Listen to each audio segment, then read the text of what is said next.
দেশের শাসনকর্তা এবং তার প্রতিনিধি ব্যক্তি ইমামতির জন্য অধিক উপযুক্ত। আবার মসজিদের বেতনভুক্ত ইমামই সেই মসজিদের ইমামতির জন্য অধিক উপযুক্ত। গৃহকর্তা ইমামতির জন্য অধিক উপযুক্ত যদি সে ইমামতির যোগ্যতা রাখে এবং জামাত তার গৃহে অনুষ্ঠিত হয়।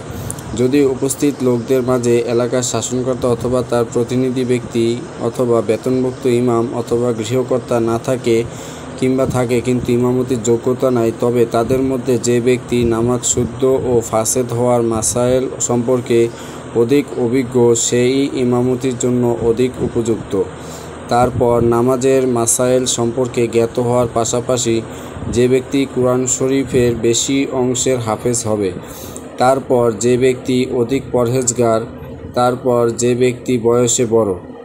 যদি এসব গুণে সবাই সমান হয় তবে উপস্থিত লোকেরা যাকে নির্বাচন করবে সেই তাদের নামাজে ইমামতি করবে। যদি কাউকে নির্বাচনের ব্যাপারে উপস্থিত লোকেরা মতবিরোধ করে তবে অধিকাংশ লোক যাকে নির্বাচন করবে সেই তাদের নামাজে ইমামতি করবে। যদি উপযুক্ত নয় এমন কাউকে তারা ইমামতির জন্য আগে বাড়িয়ে দেয় তবে সকলেই গুনাহগার হবে।